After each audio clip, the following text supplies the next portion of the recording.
So అమ్మా నువ్వు ఎక్కడున్నావన్నది కాదు, సేఫ్గా ఉన్నావన్నది కావాలి. అందుకని తులసి చెప్పినట్టు నువ్వు వెళ్ళి వాళ్ళ ఇంట్లో ఉంటే నీ మీద ఈగ దోమ కూడా వాళ్ళనివ్వదు.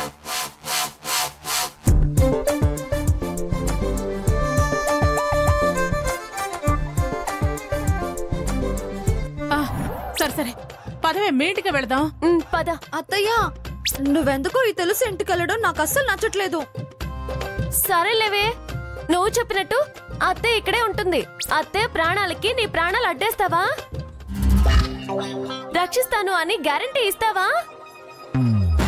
అమ్మో, అది చిన్నపిల్ల, దానివల్ల ఏమవుతుంది? అదెంత చిన్నపిల్ల, ఇది అంతే చిన్నపిల్ల పిన్ని. కానీ ఇది ధైర్యంగా రమ్మంది, అది నమ్మకం అంటే. ఈ వాదనలు ఇవన్నీ అనవసరం అమ్మా. ఇదిగో ఇప్పటికే పొద్దుపోయింది, ఇంకాస్త పొద్దుపోతే వాళ్ళే కాపు కాస్తారు. అమ్మా ఫస్ట్ నువ్వు వెళ్ళి తులసి వాళ్ళ ఇంట్లో పడుకో, మిగిలిన విషయాలని తర్వాత మాట్లాడుకుందాం. సరే నడు తులసి. అది కదత్తయ్య, లక్ష్మి ఏమో వద్దంటుంది, ఇష్టం లేదంటుంది. వదిలే, అవన్నీ నీకెందుకే, పద. అది కదత్తయ్య, పద నువ్వు. అత్తయ్య అది కాదత్తయ్య.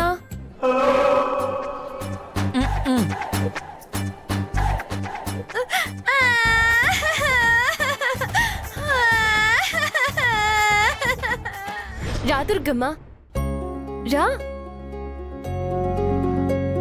అమ్మా సాంబయ్య ఎవరొచ్చారో చూడండి.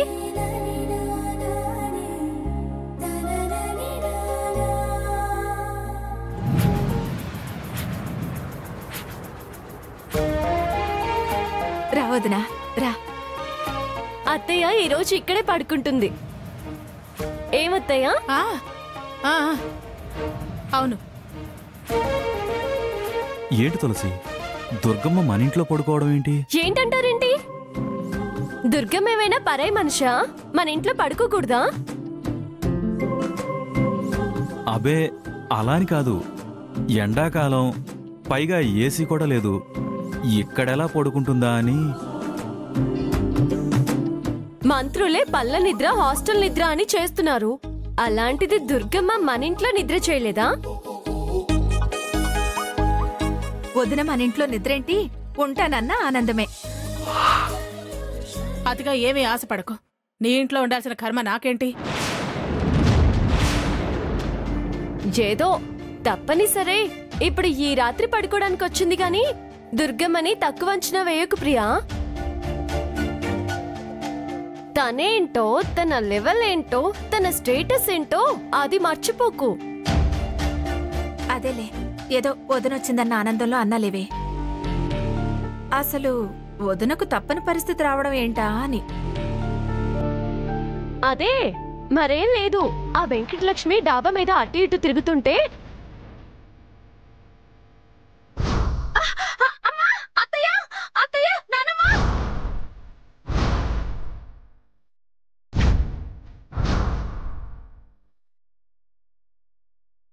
మొత్తం ఈ ప్రపంచంలో సేఫెస్ట్ ప్లేస్ మా ఇల్లే కదా.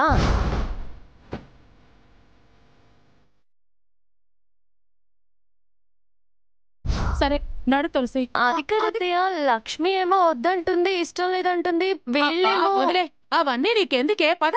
అది కదత్తయ్య, పద నువ్వు. అత్తయ్య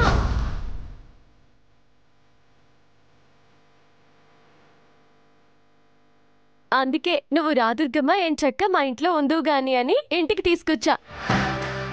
మంచి పని చేసావే. ఆ దాక్షాయని వాళ్ళు అసలే మంచివాళ్ళు కాదు, ఎంతకైనా తెగించే రకాలు. నీకేం భయం లేదు దుర్గా, నువ్వు గుండెల మీద చేసుకుని ప్రశాంతంగా పడుకో. కావాలంటే నేను బయట కాపలా కాస్తాను. అదే మరి తెలివి తక్కువ పనంటే. అదేంటే కాపలా కాయడం తెలుగు తక్కువ పనా? కాకపోతే ఏంటి, బయట కాపలా ఉంటే వాళ్ళు అటాక్ చేయడానికి ఆ ఇంటికి వస్తే అక్కడ అత్తయ్య లేకపోతే ఈ ఇంటి ముందు కాపలా ఉంటే అనుమానం రాదా?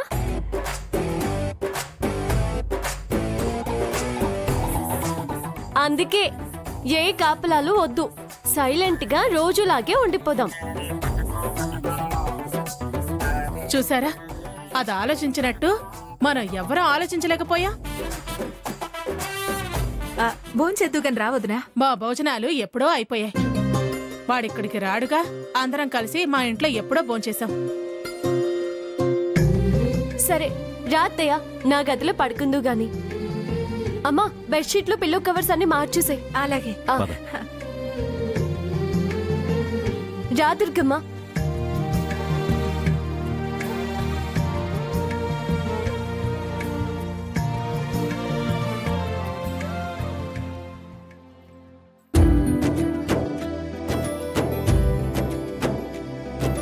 ఇదంతా నీ ప్లానేనా?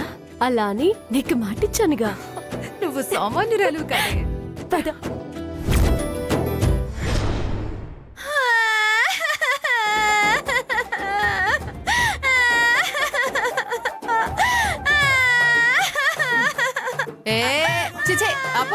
అర్ధరాత్రి శోకాలేంటే? శోకాలు కాక ఇంకేం సంతోషాలున్నాయి? ఇదంతా నాకు దాని మాయ అనిపిస్తుంది. మెల్లిగా అత్తయ్యని నిద్రపుచ్చడానికి పట్టుకెళ్ళింది. తెల్లారులు ఏ నూరిపోస్తుందో ఏంటో, ఎంతలా అత్తయ్య మనసు మారుస్తుందో.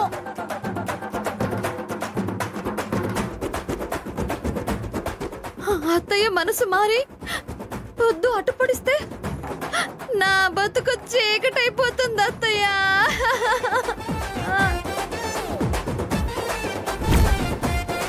ఊరుకోవే, ఏదో ప్రాణభయానికి వెళ్ళిందే కాని లేకపోతే దుర్గ వెళ్ళేదే కాదు. అత్తయ్య ప్రాణభయానికి వెళ్ళింది, నాకు పెళ్లి భయం పట్టుకుంది నానమ్మ. ఏం భయం లేదు. అయినా ఏదైనా ఎలక్షన్స్ దాకే అని చెప్పింది కదా దుర్గమ్మ, నీకు భయం ఎందుకు? దానికి సంధిస్తే మాత్రం అన్ని సర్దేస్తుంది. తెల్లారిలోపు ఏం చేస్తుందోనని నాకు భయంగా ఉంది. దుర్గా అంత తేలిగ్గా లొంగే రకం కాదు. లే లే వెళదాం, వెళ్ళి పడుకుందాంరా. అవే లే, ఎప్పుడు చూసినా ఏడుపే.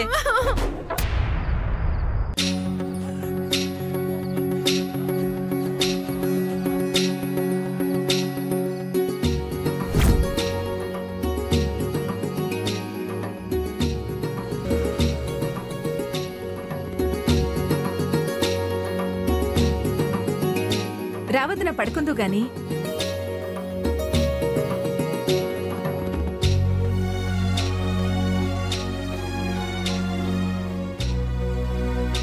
అత్తయ్యకి రాత్రులు ఏమైనా మంచినీళ్ళు తగ్గడం అలవాటేమో. ఒక వాటర్ బాటిల్ గ్లాసు తీసుకురమ్మా. వెళ్ళు ప్రియా. అబ్బా,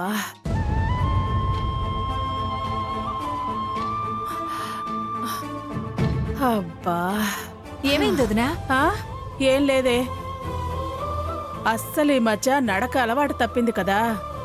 ఓట్లని గుర్తులని 4 సార్లు అటు ఇటు తిరిగేసరికి బా కాళ్ళు నొప్పులు తీస్తున్నాయి. వదినకి కాళ్ళు నొప్పులుగా ఉన్నాయంట తులసి. విన్నానమ్మా, నువ్వు వెళ్ళి పడుకో. ఆ నొప్పుల సంగతి నేను చూసుకుంటానుగా. నా కాళ్ళ నొప్పుల సంగతి నువ్వేం చూస్తావే? ఏదైనా ఆయింట్మెంట్ ఉందా? ఆయింట్మెంట్ ఎందుకత్తయ్యా? అంతా హస్తంతోనే. నాన్నకు గాని అమ్మకు గాని ఎప్పుడు తీపులున్నా కూడా నా చేతి వాటం చూపించడమే. అది కాళ్ళు పడితే స్వర్గం దిగిరావాల్సిందేనమ్మా. అవును వదినా, చాలా హాయిగా ఉంటుంది. ఏంటే, నా కాళ్ళు పడతావా? తప్పేముంది? అత్తవేగా. మేనమామ తండ్రితో సమానం అంటారు. ఆయన భార్యవి తల్లితో సమానమేగా.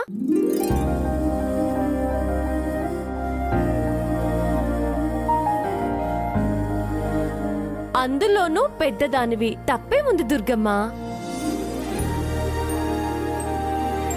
ఇలాంటి సేవల్ని ఫారెన్ లో టైం బ్యాక్ సేవ్ చేసుకోవడం అంటారు. ఎప్పుడో అప్పుడు ఉపయోగపడుతుందంట. అలాగా? రాసుకో రాసుకో. నీ సేవలు గుర్తుంచుకుంటాను, చెయ్యాల్సినప్పుడు మేలు చేస్తాను.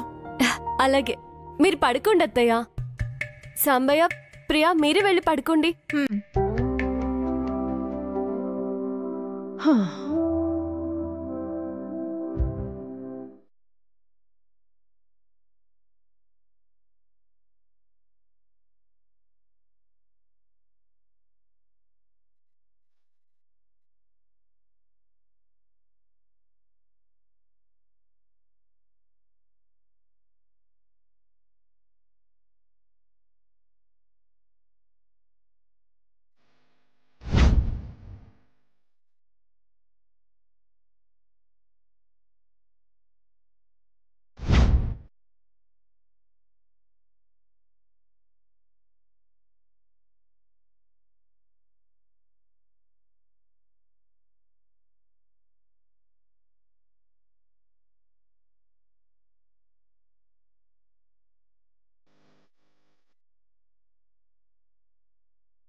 ఏమండి వాళ్ళని అలా చూస్తుంటే మీకేమనిపిస్తుందండి?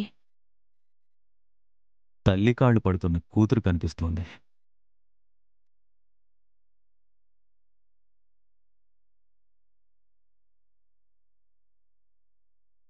ఏమో అనుకున్నాను కానీ దీనికి నా మీద ప్రేమే, లేకపోతే ఇలా కాళ్ళు పడుతుందా?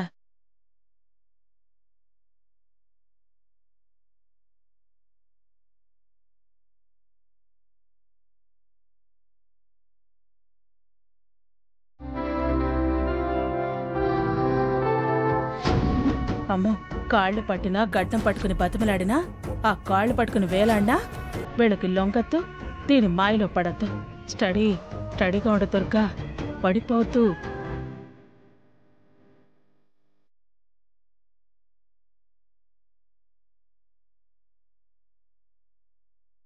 నీ ఇంట్లో నీ కొడుకు పెళ్ళంగా నీ బెడ్రూమ్ లో ఈ సీన్ పండాలత్తయ్య. అప్పటిదాకా నిన్ను వదలను.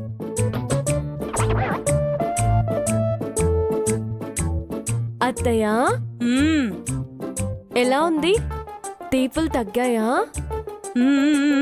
చెప్పానుగా, అంతా నా చేతి మహిమ. ఒసేయ్, నువ్వేం చేసినా నేను నీ మాయలో పడనే.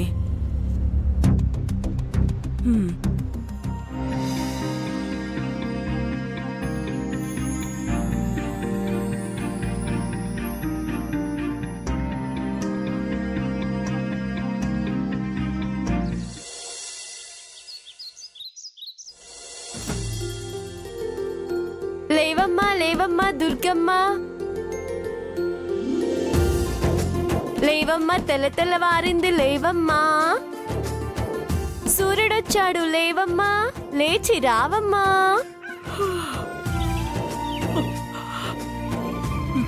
ఓ దుర్గమ్మ, మా దుర్గమ్మ, లేవమ్మా లేవమ్మా లేవమ్మా, దుర్గమ్మ దుర్గమ్మ లేవమ్మా. నేనెక్కడున్నాను?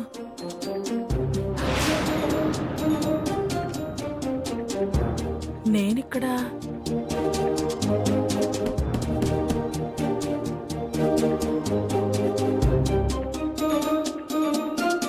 దుర్గమ్మ,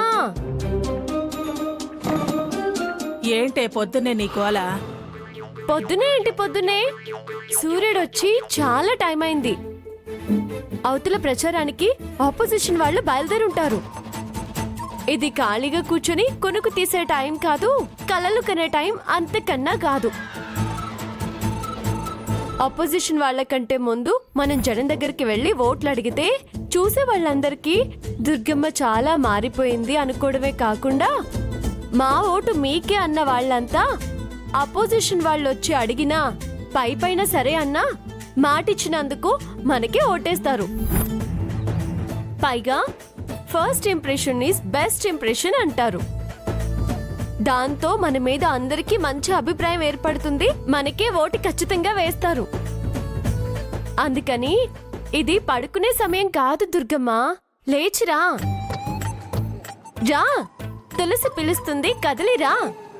ప్రచారానికి బయలుదేరాలి, మహిళా మండలి సభ్యుల సమస్యలు తెలుసుకోవాలి, వాళ్ళ సమస్యలకు పరిష్కారం చూపించి ఎలా తీరుస్తామో చెప్పాలి, వివరించాలి, విలువైన ఓట్లని అడగాలి, భరోసా కలిగించాలి, హామీలివ్వాలి.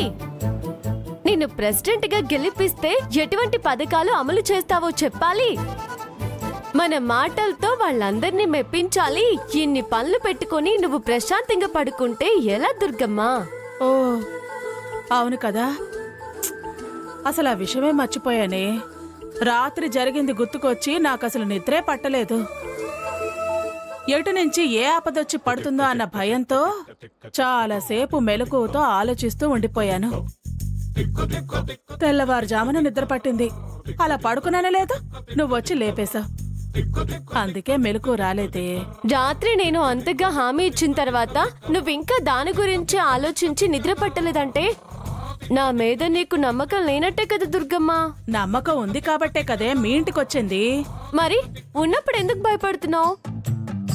ఒకవేళ నీకు నమ్మకం లేకపోతే మించిపోయిందేమీ లేదు.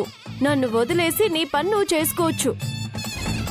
అలిమి లేదు బలిమి లేదు. అంటే ఏంటే నీ ఉద్దేశం? నన్ను నట్టేట్లో ముంచేస్తావా ఏంటి? వదిలే అంటున్నా. నీకు నమ్మకం లేదేమో అని అలా అన్నాను. మరి లేకపోతే అనాల్సిన అవసరం నాకేముంది? నిన్ను పోటీలో నిలబెట్టిన దాన్ని, గెలిపించాలి అని ప్రయత్నిస్తున్న దాన్ని, ఎప్పుడు ఎండ నెత్తికెక్కినా అమ్మ 4 సార్లు తిట్టి 40 సార్లు అరుచక్కే లేచేదాన్ని. అలాంటిది నీ కోసం తెల్లవారుజామునే లేచి నిన్ను లేపడం కోసం వెనక ముందు ఆలోచించి సూర్యుడు వచ్చే వరకు ఆగి ఇప్పుడు లేపుతుంటే రాత్రి జరిగింది గుర్తుకొచ్చి భయపడ్డాను అంటున్నావేంటి? సరే లేవే, ఏదో అన్నాను, వదిలే. నేను వెళ్ళి రెడీ అయ్యేస్తాను, వెళదాం. వదినా, నువ్వు ఫ్రెష్ అవ్వాలి అంటే ఇక్కడే అవ్వదునా. నీకోసం బ్రష్, పేస్ట్, సోపు అన్ని కొత్త తీసుకొచ్చాను. అలాగే మడత విప్పని కొత్త చీరలు కూడా ఉన్నాయి. వద్దు, అవసరం లేదు. మడత విప్పినా విప్పకపోయినా, కొత్తగా తెప్పించిన పట్టైనా బంగారు పోగులవైనా ఇల్లు పక్కనే ఉంది కదా. నేను ఇంటికి వెళ్ళి ఫ్రెష్ అయ్యి వస్తా.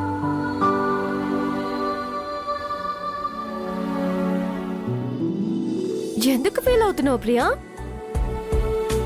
అబ్బా, అసలు ఇప్పుడు ఏమైందని? రాత్రి నిద్ర చేయిస్తానని చెప్పాను, చేయించాను. హ్యాపీయే కదా. ఆవిడికి చేయాల్సిన సేవలన్నీ చేశాను, నీకు తృప్తి కలిగించాను. అది చూసి ఆనందపడ్డావు కదా. దాచుకో, ఆ ఆనందాన్ని పదిలంగా దాచుకో. నా కూతురు అత్తగారి కాళ్ళు నొక్కుతుందనుకుని హ్యాపీగా ఫీల్ అయ్యావు కదా. ఆ ఫీలింగ్ ని కంటిన్యూ అవని. కాసేపైనా ఉంచుకు ప్రియా. ప్రతిదానికి ఫీల్ అవ్వడం కాదు, ఆ సంతోషాన్ని మిగిల్చుకొని ఆనందపడ్డం గొప్ప. దుర్గమ్మ మనం కలిసిపోయే రోజులు తొందరలోనే ఉన్నాయి. Be happy. అప్పుడు నువ్విచ్చిన కాఫీ తాగుతుంది, నువ్వు కట్టుకోమన్న చీరలే కట్టుకుంటుంది. తొందరపడుకు ప్రియా. సరే సరే, దుర్గమ్మ రెడీ అవుతాను, నన్ను రమ్మంది కదా, నేను వెళ్ళి రెడీ అవుతాను. ఎటివ్వు.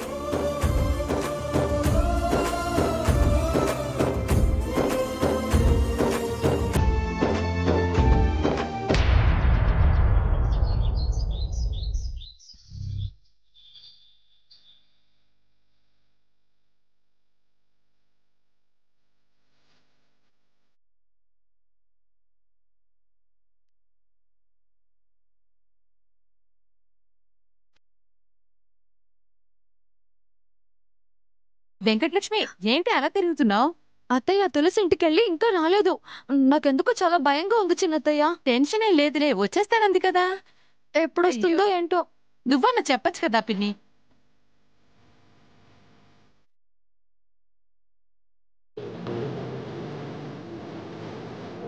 అదిగో వచ్చేసింది. అత్తయ్య, వచ్చేసావు అత్తయ్య. వచ్చేసావు దుర్గమ్మ. ఏమే దుర్గా, రాత్రి నిద్ర పట్టిందా?